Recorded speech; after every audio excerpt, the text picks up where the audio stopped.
Party పొత్తులు సరే సరే, కానీ పొత్తుల వల్ల ఒత్తిడి బాగా ఎక్కువైనట్టుంది పార్టీలకు, ఏమంటారు? రాజకీయాల్లో పొత్తులంటేనే అడ్జస్ట్మెంటు, కాంప్రమైజు ఖచ్చితంగా.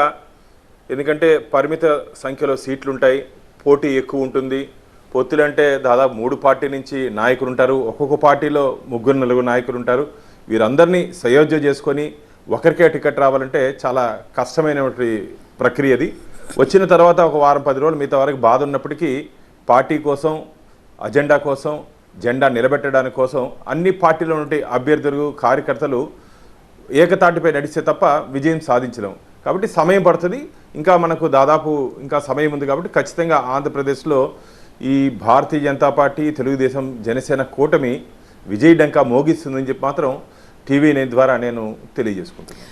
భానుగారు, అంటే ఒక్క విషయం, పొత్తులు అనేసరికి పై స్థాయి నాయకులు మాట్లాడుకుంటారు, వాళ్ళలో ఉన్న అవగాహన, తర్వాత విధి విధానాలు, లేకపోతే లక్ష్యం దిశగా వాళ్ళు పొత్తులకి రెడీ అయ్యి ముందుకెళ్తారు. కానీ క్యాడర్ విషయంకి వచ్చేసరికి, అంటే కింది స్థాయికి వచ్చేసరికి కార్యకర్త వరకు కూడా ఆ అండర్స్టాండింగ్ నిజంగా అది కన్వే అవుతుందా, లేకపోతే మధ్యలో ఏమైనా చైన్ బ్రేక్ అవుతోందా? అంటే మాకు కనపడేది ఒకటి కనపడుతుంది. భారతీయ జనతా పార్టీ విషయానికి వస్తే మాకు టార్గెట్ 370 పార్లమెంట్కి, అలాగే అసెంబ్లీలో ఖచ్చితంగా భారతీయ జనతా పార్టీ కూటమి కాబట్టి ఓడిపోతే అందరికీ ఇబ్బంది కాబట్టి ఖచ్చితంగా గెలిపించుకునే బాధ్యత కార్యకర్త మీదే ఉంటుంది.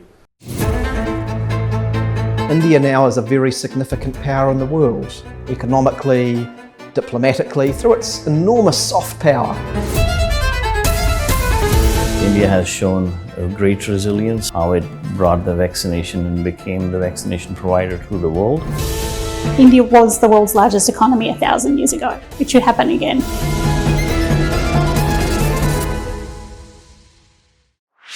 This and more. Streaming on News 9+. ఎవరు బూత్ లెవెల్లో ఉన్నటువంటి కార్యకర్తలు కష్టపడితే తప్ప అక్కడ నుండి స్థానిక నాయకుడు గెలిచే పరిస్థితి ఉండదు రాజకీయాలు. కాబట్టి అక్కడ నుండి క్రమశిక్షణ కలిగినటువంటి కార్యకర్తగా భారతీయ జనతా పార్టీతో అంకిత భావంతో పనిచేసే ప్రక్రియ మేము నేర్చుకోవడం జరిగింది. కాబట్టి ఎవరికి టికెట్ ఇచ్చినా సరే మేము ఖచ్చితంగా అభ్యర్థి గెలుపు కోసం మేమైతే ఖచ్చితంగా కష్టపడి గెలిపించుకునే బాధ్యత మా మీద ఉంటుంది.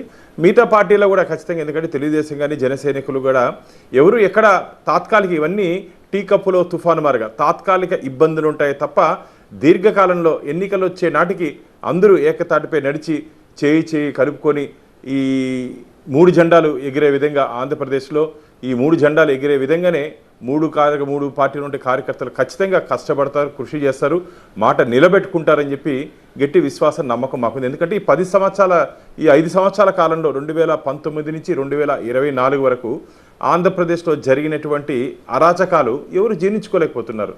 సోషల్ మీడియాలో ఈ ప్రభుత్వ విధానాలకు వ్యతిరేకంగా సోషల్ మీడియాలో పోస్ట్ పెడితే 200-300 కిలోమీటర్లు ప్రయాణం చేసి అరెస్ట్ చేసే పోలీస్ యంత్రాంగం, పత్రికలకు స్వేచ్ఛ లేదు, ప్రతిపక్షాలకు స్వేచ్ఛ లేదు.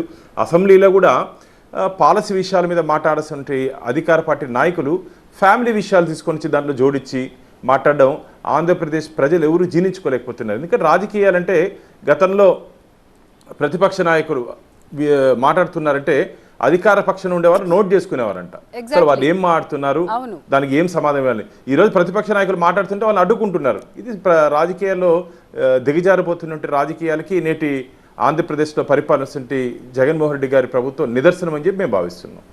రైట్, మీతో మాట్లాడడానికి